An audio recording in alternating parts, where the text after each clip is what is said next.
Hello everyone. सो दोस्तों, हम आज आपके साथ डिस्कस करने जा रहे हैं भीष्म साहनी का ये उपन्यास है तमस। इसको हम लाइन बाय लाइन रीड करेंगे, ठीक है। और साथ में यदि बात की जाए, इससे पहले हमने शेखर एक जीवनी उपन्यास है उसको पूरा कंप्लीट पढ़ा है, ठीक है। उसमें 12 लेक्चर बने हैं आपके, ठीक है। वो हमने कंप्लीट कर लिया है, ठीक है। पात्रों को हमने देख लिया है, प्रमुख आलोचनाओं के कथन विशेषताएं, ठीक है, कथानक सब कुछ हमने देख लिया, उसमें कवर कर लिया है पूरा उपन्यास। और ये जो उपन्यास है आपको, ये आपकी यूजीसी नेट की जो यूनिट 6 है उसमें आपको ये लगे हुए उपन्यास है। इनको हम एक एक करके पढ़ रहे हैं। तो हम ना, हमारा दूसरा उपन्यास है ये। तो शुरू करते हैं। इससे पहले थोड़ी सी इन्फॉर्मेशन मैं आपको बता दूं, तो हमने शेखर एक जीवनी को कवर कर लिया है, ठीक है। इसमें हमारे 12 लेक्चर हुए, इसकी मैंने प्ले लिस्ट बना दी है, ठीक है। एक बार जरूर देख लीजिएगा इसको। उसके बाद यदि बात की जाए, सबसे पहले हम तमस के पात्र देखेंगे, ठीक है। और भीष्म साहनी का जन्म, भीष्म साहनी के प्रमुख उपन्यास, उनका क्रम, ये सब हम पहले ही लेक्चर में देख लेंगे। बाद में इस उपन्यास को लाइन बाय लाइन रीड करेंगे, ठीक है। तो शुरू करते हैं। सबसे पहले भीष्म साहनी की बात की जाए तो भीष्म साहनी की बात की जाए तो ये उपन्यास 1973 में प्रकाशित हुआ। और यदि बात की जाए तो 1975 ईस्वी में इसे साहित्य अकादमी पुरस्कार दिया गया है, ठीक है।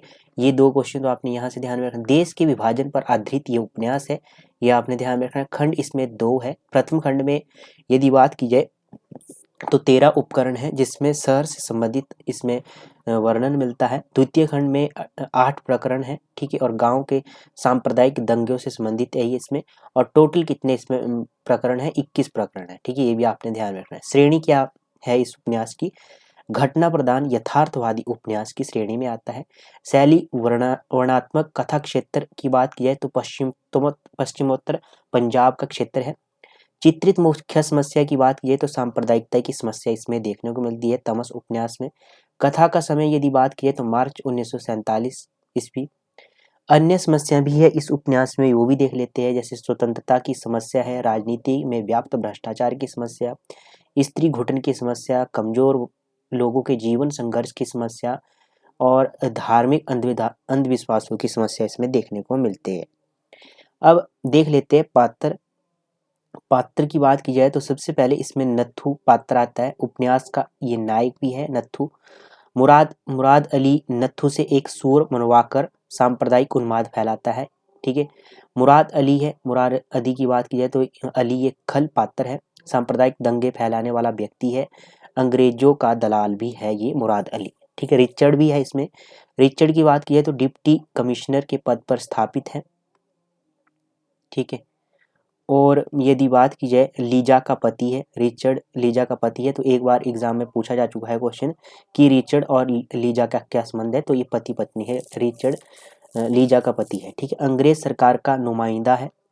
बख्शी जी है, जिला कांग्रेस कमेटी के सचिव है, सांप्रदायिक सौहार्द के प्रतीक गांधीवादी विचारों में आस्था रखते हैं बख्शी जी। लाला लक्ष्मी नारायण है, हिंदू महासभा का कार्यकर्ता है, प्रधान भी है, ठीक है। महंत जी है इसमें, भ्रष्ट और स्वार्थी कांग्रेसी कार्यकर्ता है। शंकर लाल है, युवा और कांग्रेसी कार्यकर्ता है। तो युवा जो कांग्रेसी कार्यकर्ता कौन है? शंकर लाल है, ये आपने ध्यान में रखना है। जरनैल सिंह है इसमें, जर्नैल है, अवस्था लगभग 50 वर्ष है इनकी, जर्नैल की। उसके बाद अन्य पात्र भी है इस उपन्यास में। मनोहर लाल है, हेल्थ ऑफिसर है। कमिश्री लाल है, सॉरी कश्मीरी लाल है। मास्टर रामदास, तो मास्टर रामदास तो है तमस में। और महंत रामदास यदि पूछा जाए तो मैला अंचल में। महंत रामदास तो मैला अंचल में है, मास्टर रामदास, ठीक है। तो ये आपका तमस में। कंफ्यूज नहीं होना, क्योंकि म से शुरू होते हैं तो कंफ्यूज हो सकते हैं। अजीज है, अब्दुल गनी है, बानप्रस्थी जी है, देवदत्त है, रणवीर है, इंदर, मनोहर, शंभू, जोधराज, धर्मदेव। ये मैं एक बार आपको बता देता हूँ, इसमें ये पात्र है। परंतु जब हम बाद में इसको उपन्यास को लाइन रीड करेंगे तो अपने आप आपको ऑटोमेटिक पता चलता जाएगा, ठीक है। पहले आपको बता देते हैं कि ये इसमें प्रमुख पात्र है। बोधराज जी है, तेजा सिंह है, सोहन सिंह है, इकबाल सिंह है, हरनाम सिंह है, विशन सिंह, निहंग सिंह, किशन सिंह, विशन सिंह, बलदेव सिंह, हरि सिंह, गोपाल सिंह, प्रीतम सिंह, मोहन सिंह, एहसान अली है इसमें प्रमुख पात्र एक। नूरदीन है, रमजान है, ठीक है। और है अल्लाह रखा, मौलादा है, ठीक है, मिर्दाद है, गुलाम रसूल है, हयात बख्श, करीम खान, जलालदीन, मंगल सेन, नूर इलाही, मुबारक अली, शाहनवाज, फतेहदीन, लाला श्यामलाल, प्रोफेसर रघुनाथ, ठीक है, हर्बर्ट है, लुकस साहेब है, अंधा बाबा नूरा है, कालू है, ठीक है, और सेशन लाल है, शेर खान है, ठीक है, करीम करीम बख्श है, फजल दीन है, ठीक है, अफसर कसाई है, गोसाई जी है। अब एक प्रश्न आपके एग्जाम में पूछा गया था कि हरनाम सिंह और बंतु को अपने घर में पनाह देने वाली स्त्री का क्या नाम था? रमजान की माँ राजू, ठीक है। तो ये दिसंबर 2023 में यहाँ से प्रश्न पूछा गया है। अब बात कर लेते हैं भीष्म साहनी के प्रमुख उपन्यास कौन कौन से हैं। भीष्म साहनी का जन्म हुआ 1915 ईस्वी में रावलपिंडी पाकिस्तान, निधन 2003 ईस्वी में इनका, दिल्ली में इनका निधन हुआ।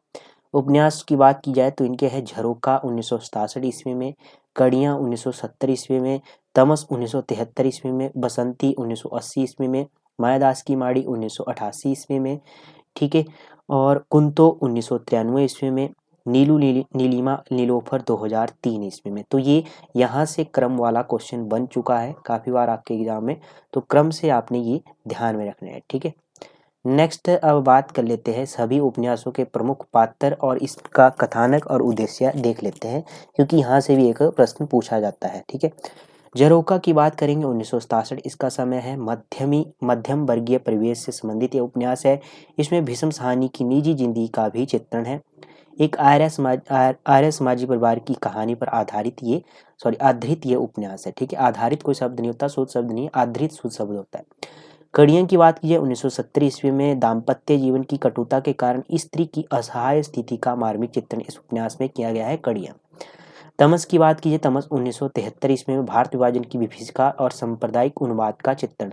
तो ये दोनों जो पंक्तियां हैं कोटेशन बना के मतलब स्टेटमेंट बना के दोनों दी जा चुकी है आपके एग्जाम में, ये आपने दोनों ध्यान में रखने हैं। कथानक 2 खंडों में विभक्त है, हमने देख लिया इसको। कथा क्षेत्र पंजाब है, 5 दिनों की कहानी का वर्णन इसमें मिलता है। इसके लिए भीष्म साहनी को 1936 में साहित्य अकादमी पुरस्कार दिया गया, ठीक है। तमस उपन्यास के प्रमुख पात्र हमने ऊपर देख लिए, इनको यहाँ पर छोड़ देते हैं, ठीक है। उसके बाद है गोपाल राय ने तमस के बारे में लिखते हैं कि तमस उस अंधकार का घोतक है। तमस का अर्थ क्या है? अंधकार। घोतक मतलब चिन्ह, जो आदमी की इंसानियत और संवेदना को ढक लेता है और इसे हैवान बना देता है। बसंती की बात की जाए, बसंती उपन्यास 1980 ईस्वी में दिल्ली महानगर की झुग्गी झोपड़ियों वाली गंदी बस्तियों का चित्रण इसमें किया गया है, बसंती उपन्यास। मायादास की माड़ी 1988 ईस्वी में सिख अमलदारी के उखड़ती हुई ब्रिटिश साम्राज्यशाही के चित्रण इसमें दिया गया है। नवंबर 2017 में यहाँ से ये प्रश्न बना था इस उपन्यास से। 1840 से लेकर 1920 तक के पंजाब के राजनीतिक सामाजिक यथार्थ का चित्रण इसमें देखने को मिलता है। खालसा पंथ के खालसा राज्य के इतिहास की 3 पीढ़ियों का वर्णन भी इसमें देखने को मिलता है। मुख्य पात्र है इस उपन्यास में मायादास की माड़ी में घनपत है, हुकूमत राय है, ठीक है। ये इसमें प्रमुख पात्र है। कुंतो उपन्यास है भीष्म साहनी का, यदि बात की जाए 1993 में इसका समय है। कुंतो का नारी जीवन की पराधीनता के उत्पन्न स्थितियों का चित्रण इसमें है। नीलिमा नीलोफर 2003 और 2002 भी मान सकते हैं, 2002 भी कई जगह मिलता है इसका समय, 2003 भी, ठीक है। हिंदू मुसलमानों के बीच वैवाहिक समस्या और सांप्रदायिक उपद्रवों का चित्रण है। नीलिमा, सुधीर और अल्ताफ इसमें प्रमुख पात्र है, ये भी आपने ध्यान में रखना है, ठीक है। ये तो हो गया भीष्म साहनी का, हमने देख लिया। तमस के प्रमुख पात्र भी देख लिए, भीष्म साहनी के प्रमुख उपन्यास देख लिए हमने, ठीक है। और भीष्म साहनी का जन्म भी देख लिया और उनके प्रमुख उपन्यासों की विशेष मतलब कथानक और उद्देश्य हमने देख लिया है और प्रमुख पात्र भी देख लिए। अब बात करेंगे तमस उपन्यास, लाइन बाय लाइन इसे रीड करेंगे। तमस उपन्यास ये है, ठीक है। ये कुछ पंक्तियां दी गई है, इसे हम भूमिका में कवर कर लेंगे। ये इनकी पुस्तक है, इनकी आत्मकथा है, आज के अतीत में ये पंक्तियां हैं, ठीक है। अब बात करेंगे पहले तमस में भीष्म साहनी का जीवन दिया गया है, जीवन परिचय दिया गया है, तो इसे भी एक बार देख लेते हैं। 8 अगस्त 1915 को रावलपिंडी पाकिस्तान में इनका जन्म हुआ, देख लिया हमने। शिक्षा हिंदी संस्कृति की प्रारंभिक शिक्षा घर में हुई। स्कूल में उर्दू और अंग्रेजी, गवर्नमेंट कॉलेज लाहौर से अंग्रेजी साहित्य में MA की, फिर पंजाब विश्वविद्यालय में PhD, बंटवारे से पूर्व थोड़ा व्यापार, साथ ही मानद ऑनरी अध्यापन। बंटवारे के बाद पत्रकारिता इप्टा नामक मंडली में काम, मुंबई में बकेरी, फिर अम्बाला के कॉलेज में तथा खालसा कॉलेज अमृतसर में अध्यापन। तत्पश्चात स्थायी रूप से दिल्ली विश्वविद्यालय में जाकिर हुसैन कॉलेज में साहित्य का प्राध्यापन। इस बीच लगभग 7 वर्ष विदेशी भाषा प्रकाशन गृह मास्को में अनुवादक के रूप में कार्य किया। अपने इस प्रवास काल में उन्होंने रूसी भाषा का यथेष्ट अध्ययन और लगभग 2 दर्जन रूसी पुस्तकों का अनुवाद निकाला। कभी 2.5 साल नई कहानियों का सौजन्य संपादन किया। ये पत्रिका थी। प्रगतिशील लेखक संघ तथा अफ्रीकी एशियाई लेखक संघ में भी संबंध रहे। ठीक है, प्रकाशित पुस्तकें हमने देख ली है। भाग्य रेखा, पहला पाठ, भटकती राह, पटरियां, बांगचू शोभा यात्रा, निशाचर, पाली डायन। यहाँ से इस बार एक प्रश्न पूछा गया आपके एग्जाम में, दिसंबर 2024 के एग्जाम में यहाँ से प्रश्न बना हुआ है। कहानी संग्रह मैचिंग करने के लिए दिए गए थे। कहानी संग्रह है झरोखे, कड़ियां, तमस, बसंती, मायादास की माड़ी, कुंतूर, नीलिमा, नीलोफर, ये उपन्यास है। मादमी, हानूस, कबीरा खड़ा बाजार में, मुआवजे, ये नाटक है। आज के अतीत, आत्मकथा है। गुलेल का खेल बाल उपयोगी कहानियां हैं। ठीक है, सम्मान इन्हें तमस के लिए साहित्य अकादमी पुरस्कार, हिंदी अकादमी दिल्ली का सलाका सम्मान, साहित्य अकादमी की 72 सदस्य। 11 जुलाई 2003 को इनका निधन हो गया। तो 2003 में यदि निधन हुआ तो 2000 में आपको इस उपन्यास को मांगना है, नीलू नीलिमा नीलोफर को। ठीक है, आवरण और रेखांकन क्रम, विक्रम नायक। मार्च 1976 में जन्मे विक्रम नायक के एम.ए. पेंटी के साथ साथ वरिष्ठ चित्रकार श्री रमेश्वर बुरुट्टा के मार्गदर्शन में त्रिवेणी कला संगम में कला की शिक्षा पाई। कई राष्ट्रीय एवं जर्मनी, ऑस्ट्रेलिया, अफ्रीका सहित कई अंतर्राष्ट्रीय दीर्घाओं में प्रदर्शनी। ठीक है, तो ये कुछ दिया है लेखन निर्देशन के बारे में बात की। भीष्म साहनी, अब बात करेंगे भीष्म साहनी के उपन्यास की। राजकमल चौधरी 1972 प्रकाशित बताते हैं। ठीक है, पहला संस्करण 1984 में आया। ठीक है, पहले खंड में कितने प्रकरण हैं? भीष्म साहनी के पहले प्रकरण में कितने खंड है, मैंने अभी आपको बताया। एक बार कमेंट करके मुझे जरूर बताइएगा। ठीक है, जिससे कि आपको याद होगा। पहला प्रकरण है, आले में रखे दिए ने फिर से झपकी ली। आले में रखे दिए ने फिर से झपकी ली। ऊपर दीवार में छत के पास से 2 ईंटें निकली हुई थी। जब जब वहां से हवा का झोंका आता, दिए की बत्ती झप जाती और कोठरी की दीवारों पर साए से डोल जाते। थोड़ी देर बाद बत्ती अपने आप सीधी हो जाती और उसमें से उठने वाली धुएं की लकीरें आले को चाटती हुई फिर से ऊपर की ओर सीधे रुक जाने लगती है। नत्थू की सांस धोखनी की तरह चल रही थी और उसे लगा जैसे उसकी सांस के कारण ही दिए की बत्ती झपकने लगी। नत्थू दीवार से लगकर बैठ गया।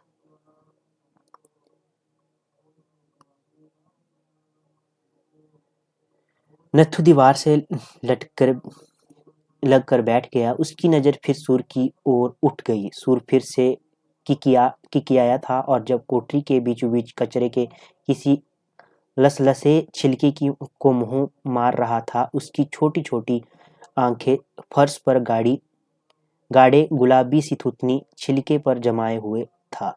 पिछले 2 घंटे से नत्थू इस बदरंग कंटीले सूर के साथ जूझ रहा था। 3 बार सूर की गुलाबी थूथनी उसकी टांगों को चाट चुकी थी। उनमें से तीखा दर्द उठ रहा था। आंखें फर्श पर गाड़े सूर की किसी वक्त दीवार के साथ चलने लगता, मानो किसी चीज को ढूंढ रहा हो। फिर सहसा किकियाकर भगने लगता। उसकी छोटी सी पूंछ जहरीले डंक की तरह उसकी पीठ पर हिलती रहती। कभी उसका छल्ला सा बन जाता, लगता उसमें गांठ पड़ जाएगी, मगर फिर वह अपने आप ही खुलकर सीधी हो जाती थी। बाईं आंख में मवाद बहकर सूर की थुथनी तक चला आया था। जब चलता तो उसकी भोजिल तोंद के कारण दाएं बाएं झूलने सा लगता था।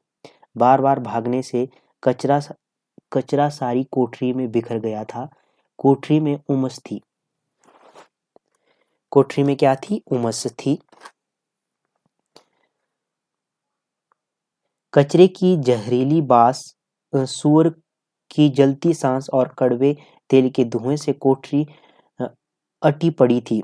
फर्श पर जगह जगह खून के चित्थे पड़ रहे थे, लेकिन जरग के नाम पर सूअर के शरीर में एक भी जख्म नहीं हो पाया था। पिछले 2 घंटे से नत्थू जैसे पानी में या बालू के ढेर में छुरा घोंपता रहा था। कितनी ही बार वह सूअर के पेट में और कंधों पर छुरा घोंप चुका था। छुरा निकलता तो कुछ बूंदें खून की फर्श पर गिरती, पर जख्म की जगह एक छोटी सी लीक या छोटा सा धब्बा भर रह जाता, जो सूअर की चमड़ी में नजर तक नहीं आता था। और सूअर गुर्राता हुआ या तो नत्थू की टांगों को अपनी थुतनी का निशाना बनाता, या फिर से कमरे की दीवार के साथ साथ चलने अथवा भागने लगता।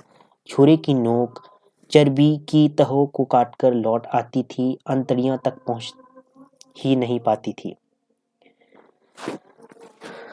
मारने को मिला भी तो कैसा मनहूस सूर, भद्दा, इतनी बड़ी तोंद, पीठ पर के बाल काले, थुतनी के आसपास के बाल सफेद कंटीले जैसे शाही के होते हैं।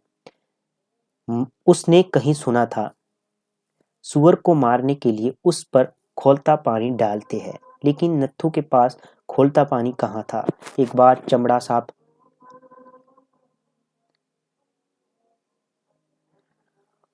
करते समय सूअर की चर्बी की बात चली थी, और उसके साथी भिक्खू चमार ने कहा था। तो नत्थू क्या है? चमार था। सूअर की पिछली टांग पकड़कर सूअर को उल्टा कर दो, गिरा हुआ सूअर जल्दी से उठ नहीं सकता, फिर उसके गले की नस काट दो, सूअर मर जाए। नत्थू ने ये सब तरकीबें कर चुका था, एक भी तरकीब काम नहीं आई थी। इसके एवज उसकी अपनी टांगों और टखनों पर जख्म हो चुके थे। चमड़ा साफ करना और बात है, सूअर मारना बिल्कुल दूसरी बात। जाने किस खोटे वक्त उसने यह काम सिर पर ले लिया था। और अगर पेशगी पैसे नहीं दिए तो नत्थू ने कब का सूअर को कोठरी में ही से धकेल कर बाहर खदेड़ दिया होता।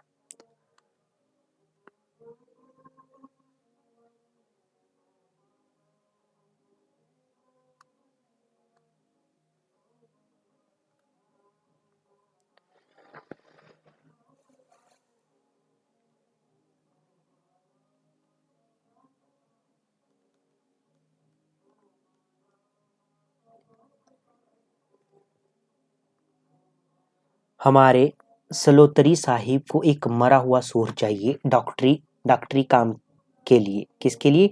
सूअर किसके लिए चाहिए था? डॉक्टरी काम के लिए। ठीक है।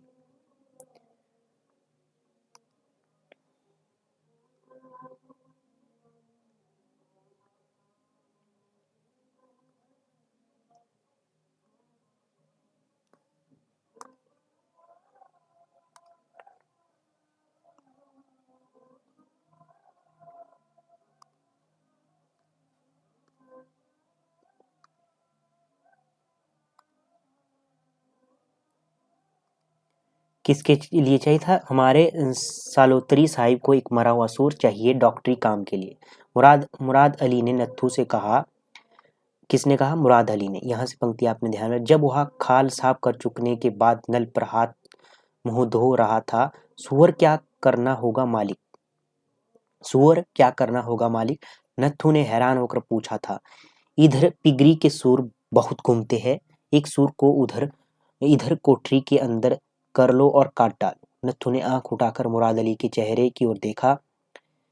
और हमने कभी सूर नहीं मारा मालिक, और सुनते है सूर मरना बड़ा कठिन काम है, हमारे बस का नहीं होगा हजूर। खाल बाल उतारने का काम तो कर दे, मारने का काम तो पिगरी वाले ही करते हैं। पिगरी वालों से करवाना होता तो तुमसे क्यों कहते? यह काम तुम्हें करोगे। और मुराद अली ने 5 रुपए का चरमराता नोट जेब में से निकाल कर नत्थू के जुड़े हाथों के बीच उसकी जेब में ठूंस दिया था। यह तुम्हारे लिए बहुत बड़ा काम नहीं है, सलोत्री साहिब ने फरमाइश की तो हम इनकार कैसे कर देते। फिर मुराद अली ने लापरवाही के अंदाज में कहा, उधर मसान के पार पिगरी के सुर मरते घूमते हैं, एक को पकड़ लो। सलोत्री साहब खुद बाद में पिगरी वालों से बात कर लेंगे। और नत्थू कुछ कहे या ना कहे कि मुराद अली चलने को हुआ था। फिर अपनी पतली सी छड़ी अपनी टांगों पर धीरे धीरे ठकोरते हुए कहने लगा, आज की रात यह काम कर दो, सवेरे सवेरे जमादार गाड़ी लेकर आ जाएगा, उसमें डलवा देना भूलना नहीं। वह अपने आप सालोत्री साहिब के घर पहुंचा देगा। किसके घर पहुंचा देगा? सालोत्री साहिब के घर पहुंचा देगा। मैं उसे कह दूंगा, समझ लिया। नत्थू के हाथ अभी भी बंधे थे, लेकिन चरमराता 5 का नोट जेब में पड़ जाने से मुंह में से बात निकल नहीं पाती थी। इधर इलाका मुसलमानी है, किसी मुसलमान ने देख लिया तो लोग बिगड़ेंगे। तुम भी ध्यान रखना, हमें भी यह काम बहुत बुरा लगता है, मगर क्या करे, साहिब का हुक्म है, कैसे मोड़ दे। और मुराद अली छड़ी को फिर से टांगों पर ठकोरता हुआ वहां से चला गया था। मुराद अली से रोज काम पड़ता था। नत्थू कैसे इनकार कर देता? जब कभी शहर में कोई घोड़ा मरता, गाय या भैंस मरती तो मुराद अली खाल निकलवा दिया करता था। 98 रुपया मुराद अली को भी देना पड़ता था, मगर खाल मिल जाती। बड़े रखवाला आदमी था। मुराद अली कमेटी का कारिंदा होने के कारण बड़े छोटे सभी लोगों को उससे काम पड़ता था। शहर की कोई सड़क ना थी जिसके बीचों बीच लोगों ने मुराद अली को चलते ना देखा हो। पतली बैंत की छड़ी झुलाता हुआ ठिगना काला मुराद अली जगह जगह घूमता था। शहर की किसी गली में, किसी सड़क पर वह किसी वक्त भी नमूदार हो जाता था। शाम किसी छोटी छोटी पैनी आंखें और कंटीली मूछें और घुटनों तक लंबा खाकी कोट और सलवार और सिर पर पगड़ी उसे सब फबते थे। इन सबको मिलाकर ही मुराद अली की अपनी खास तस्वीर बनती है। अगर हाथ में पतली छड़ी ना होती तो भी, और जो सिर पर पगड़ी ना होती तो भी, और जो उसका कद ठीक ना नहीं होता तो भी उसकी तस्वीर अधूरी रह जाती। तो मुराद अली के बारे में यहाँ पर बताया जा रहा है कि इसमें ये विशेषता थी, ये थी। ठीक है, मुराद अली खुद तो हुक्म चलाकर निकल गया नत्थू के ऊपर। नत्थू की जान सांसत में आ गई थी। सुअर कहाँ से पकड़े और उसे काटे कैसे? नत्थू के मन में आया था कि शहर के बाहर सीधा पिगरी में चला जाए और उन्हीं से कह दे कि एक सूर काटकर सलोत्री साहिब के घर भिजवा दे। मगर उसके कदम पिगरी की ओर नहीं उठे। सूर को कोठरी के अंदर लाना कौन सा आसान काम था। उसने आवारा घूमते सूअर को कचरे में मुंह मारते देखा था और उसे कुछ नहीं सूझा। एक कचरे के ढेर पर से कचरा उठा कर लाता रहा और इस टूटी फूटी कोठरी के बाहर आंगन में दरवाजे के पास कचरे का ढेर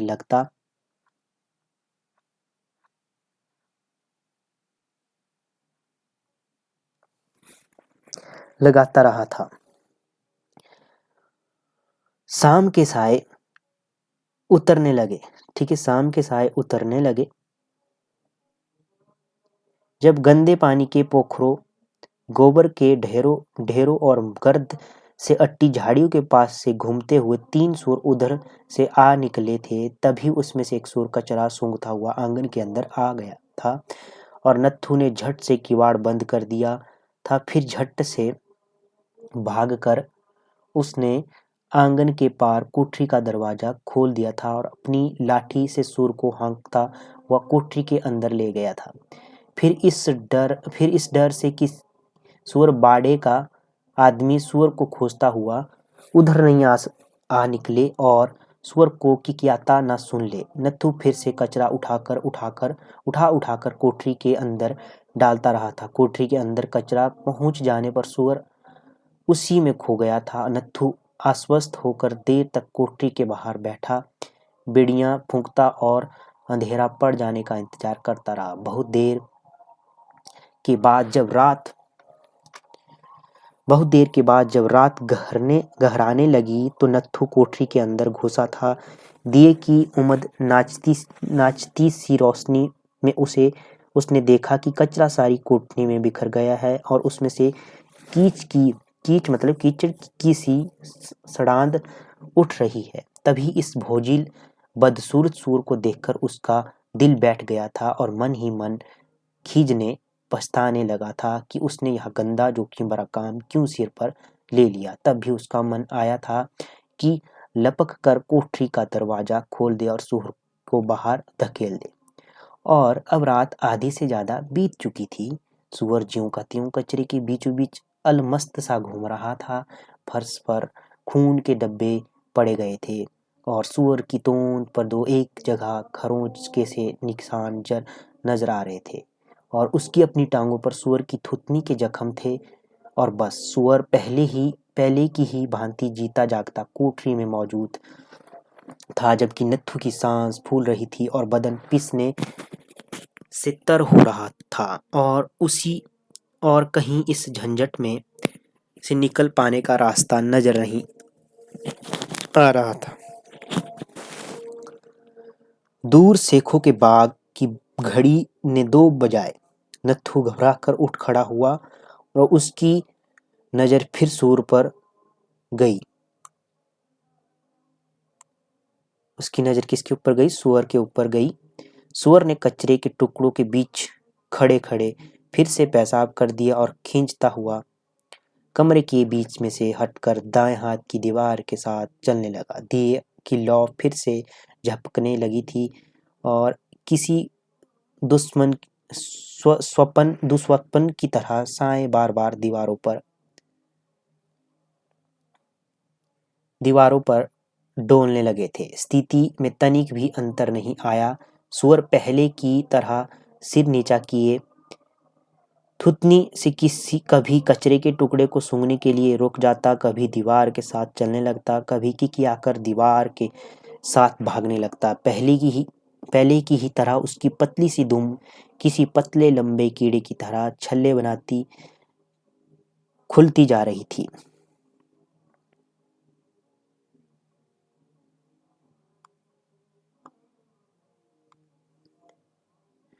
ऐसे नहीं चलेगा, नत्थू ने दांत पीसकर कहा। यह मेरे बस का रोग नहीं है। यह सूर आज मुझे ले दे जाएगा। उसका मन हुआ एक बार फिर सूर की टांग पीछे से खींचकर उसे उल्टा गिराने की कोशिश कर दे। बाएं हाथ में छुरे को ऊंचा उठाए वह धीरे धीरे कदम बढ़ाता हुआ कोठरी के बीचों बीच चला आया। सूअर दाएं हाथ की दीवार के सिर तक पहुंचकर बाईं ओर दीवार के साथ चलने लगा। नत्थू को अपनी ओर बढ़ते देखकर भागने के बजाय वह मुड़कर नत्थू की ओर जाने लगा। एक बार सूअर गुर्राया भी, जैसे वह नत्थू पर झपटने जा रहा हो। नत्थू एक एक कदम पीछे की ओर उठाने लगा। उसकी आंखें अभी भी सूअर की थुतनी पर लगी थी। अब सूअर उसके ऐन सामने था, उसी की ओर बढ़ रहा था। इस स्थिति में उसकी पिछली टांग को पकड़कर पीछे की ओर खींचना और उसे पीठ के बल गिरा पाना असंभव हो गया था। सूअर की छोटी छोटी लाल आंखों में खुमार छाया था। ना जाने क्या कर बैठे, पर नत्थू बदहवास हो रहा था। 2 बज चुके थे और जो काम पिछली शाम से अब तक नहीं हो पाया था, अब वो पौ फटने से पहले कैसे हो जाएगा।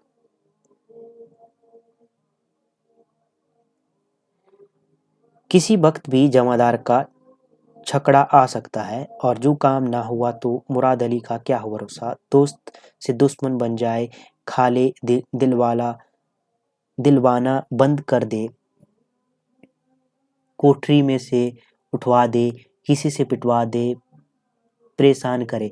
मतलब जो यदि वो काम नहीं हुआ तो ये कर सकता था मुराद अली। नत्थू के हाथ पैर फूलने लगे। वह मन ही मन जानता था कि सूअर को पिछले पांव से पकड़ने पर सूअर काट खाएगा या उछलेगा और हाथ छुड़ा लेगा। सहसा नत्थू भना उठा।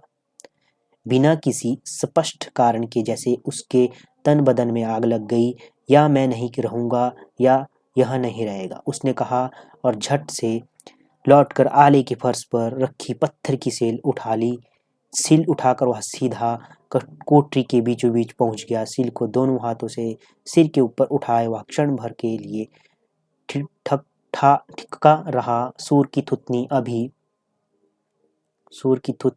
अभी भी अगले पैरों पर थी और वह खरबूजे के छिलके को सूंघ रहा था। उसकी लाल लाल आंखें मिचमिचा रही थी। पीठ के पीछे उसकी नन्ही सी पूंछ बराबर हिल रही थी। अगर वह हिले डुले नहीं और सील सीधी उसके शरीर पर जा पड़े तो कहीं पर तो वह बार करेगी, और कोई ना कोई अंग तो सूअर का टूट कर रहेगा ही। अगर एक टांग ही टूट जाए तो वह भी गनीमत है, उसका चलना पहले से कठिन हो जाएगा। फिर दोनों हाथ तौलकर नत्थू ने सील को सूअर पर दे मारा। आले में रखे दिए की लौ थरथराई और दीवारों पर साए डोल कर गई।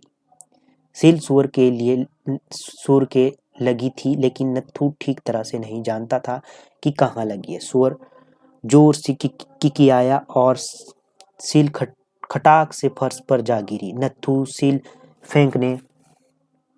फेंकते ही पीछे हट गया और सूअर की ओर घुर घुर कर देखने लगा। नत्थू को देखकर आश्चर्य हुआ। सूअर की अंधमूंदी आंखें मिचमिचा रही थी और उसकी थुतनी अभी भी अगली टांग पर टिकी थी। सहसा सूअर घुर्राया और पिछली दीवार से हटकर कोठरी के बीचों बीच आने लगा। वह दाएं बाएं झूल रहा था। नत्थू एक ओर को आंगन में खुलने वाले दरवाजे की ओर सरक कर खड़ा हो गया। दिए की अस्थिर रोशनी में सूअर एक काले पुंज की तरह आगे बढ़ता जा रहा था। सिल उसके माथे पर पड़ी, जिससे वह शायद चकरा गया और उसे ठीक तरह से दिखाई नहीं दे रहा था। नत्थू डर गया। सूअर जरूर उसकी ओर बढ़ता आ रहा है और वह उसे जरूर काट खाएगा। सील का उस पर कोई असर हुआ नहीं जान पड़ता था। नत्थू ने झट से दरवाजा खोला और कोठरी के बाहर हो गया। किस मुसीबत में जान फंस गई, वह बुदबुदाया और आंगन में आकर मुंडेर के पास खड़ा हो गया। बाहर पहुंचकर स्वच्छ बहती हवा में उसे राहत मिली। कोठरी की घुटन और बदबू में वह परेशान हो उठा था। पसीने से तर उसके शरीर को हवा के हल्के से स्पर्श से असीम आनंद का अनुभव हुआ। क्षण भर के लिए उसे लगा जैसे वह फिर से जी उठा है। उसकी शिथिल मरी हुई देह में फिर से जान आ गई है। मुझे क्या लेना इस काम से, सलोत्री को सूअर नहीं मिलता तो ना मिले, मेरी बला से मैं कल मुराद अली के सामने 5 का नोट फटक दूंगा और हाथ जोड़ दूंगा। यह मेरी बस का काम नहीं है हजूर, मैं यह काम नहीं कर सकता। मेरा क्या बिगाड़ लेना। 2 दिन मुंह बनाए रहेगा, मैं घुटनों पर हाथ रखकर उसे मना लूंगा। मुंडेर के पीछे वह ठिठका खड़ा रहा। चांद निकल आया था। चारों ओर छिटकी चांदनी में उसे आसपास का सारा इलाका पराया और रहस्यपूर्ण सा लग रहा था। सामने से गुजरने वाली बैलगाड़ी की कच्ची सड़क इस वक्त सुनी पड़ी थी, मूक और शांत। दिन भर उस पर उत्तर के गांव से आने वाली बैलगाड़ी की खटक खटक और बैलों के गले में बंधी घंटियों की टुन टुन सुनाई दे रही थी। उनके पहियों से सड़क पर गहरी लीक बन गई थी और मिट्टी पीस कर इतनी बारीक हो गई थी कि उस पर पैर रखते ही पैर घुटनों तक मिट्टी में धंस जाता था। सड़क के पार तीखी ढलान पर जो नीचे मैदान में उतर गई थी, छोटी छोटी झाड़ियां और बैरों के पेड़ और कंटीली थोर के झुरमुट घुल से अटे थे और चांदनी रात में घुले से लग रहे थे। मैदान के पास मसान था, जिसके पीछे 2 कोठरी में एक डोम रहता था। एक समय एक के साथ एक सटी हुई उजड़ी हुई सी लग रही थी। किसी भी कोठरी में दिया नहीं टिमटिमा रहा था। डोम रात को शराब पिए हुए चिल्लाता बड़बड़ाता रहा था और उसकी आवाज मैदान के पार इस कोठरी तक आती रही। इस वक्त जैसे वह मरा पड़ा था। नत्थू को साहस सहसा अपनी पत्नी की याद आई, जो इस वक्त आराम में चमारों की बस्ती से सोई पड़ी होगी। यह झंझट मोल ना लिया होता तो इस वक्त वह उसके पास होता, उसकी अलस गदराई देह उसकी बाहों में होती। अपनी युवा पत्नी को बाहों में भर पाने की ललक उसे बुरी तरह से बेचैन करने लगी। ना जाने कितनी देर तक वह उसकी राह देखती रही होगी। उसने बिना कुछ कहे सुने वह घर से चला आया था। एक ही शाम उससे दूर रहकर वह परेशान हो उठा था। कच्ची सड़क दाएं हाथ को दूर तक जाकर नीचे उतर गई थी। इस वक्त चांदनी में वह कितनी साफ धुली धुली लग रही थी। उसके किनारे एक और को हटकर कच्चा कुआं और उस पर पड़ा उसका चक्कर और माल भी बुरे नहीं लग रहे थे। थोड़ी दूर जाने पर भी यह वीरान इलाका खत्म हो जाता था और कच्ची सड़क शहर को जाने वाली पक्की सड़क से जा मिलती थी। चारों ओर चुप्पी छाई थी। दूर बाईं ओर पिगरी की नीचे की इमारत थी जो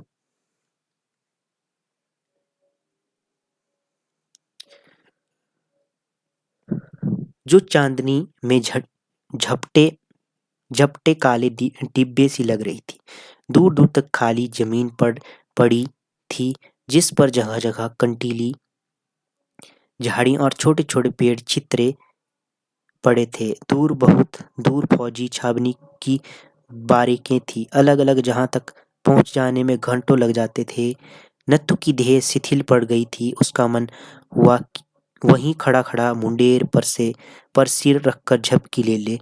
कोठरी में से बाहर निकलकर वह जैसे ही किसी दूसरी दुनिया में आ गया था। स्वच्छ शीतल हवा और चारों ओर छितरी चांदनी में उसे अपनी स्थिति पर रुलाई सी आने लगी। बाहर आकर उसे अपने हाथ में पकड़ा छुरा असंगत सा लगने लगा। उसका मन हुआ वहां से भाग जाए, कोठरी में झांक कर देखे भी नहीं और भाग जाए। कल सूर बाड़े का पूर्विया जरूर इधर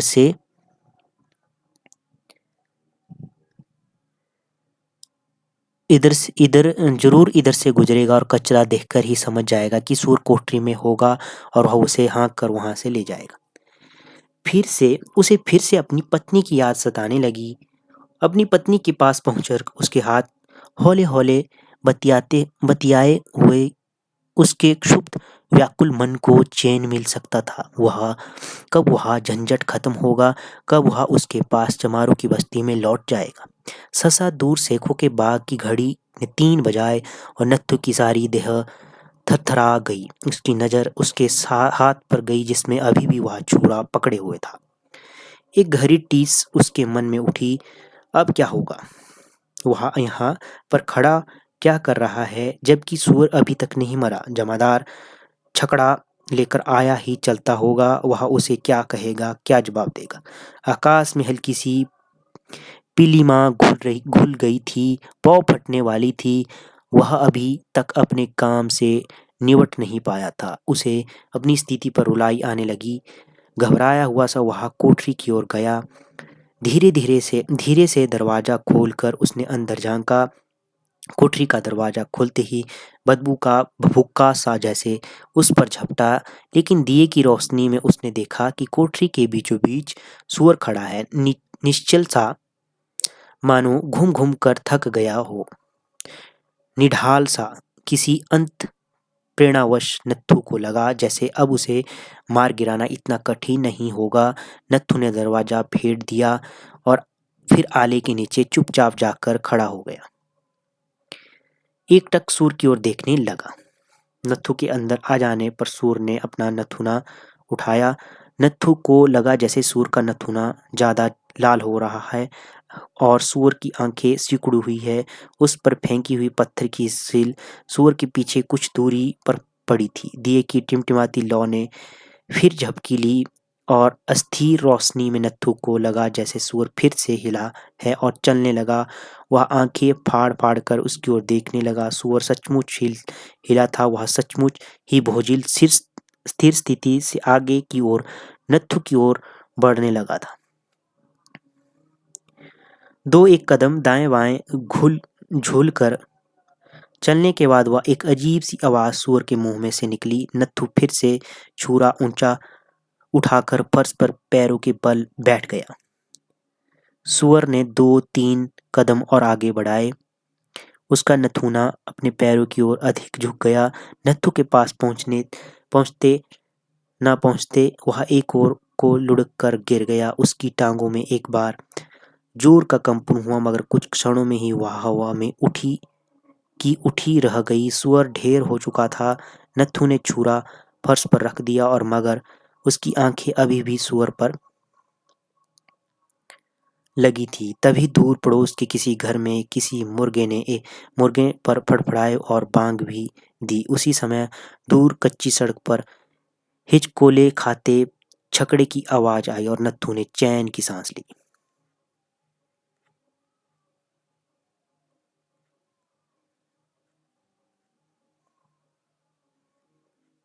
अब दूसरा जो प्रकरण है वो हम नेक्स्ट सेशन में पढ़ेंगे। ठीक है, एक प्रकरण हमने पढ़ लिया और इसके जो प्रमुख पात्र है वो हमने देख लिए।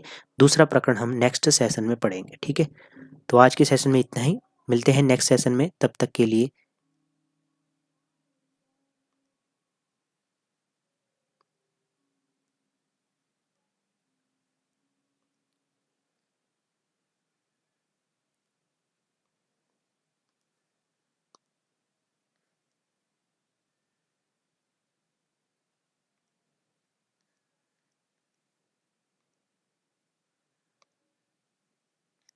नेक्स्ट सेशन में मिलते हैं सेकंड प्रकरण के साथ।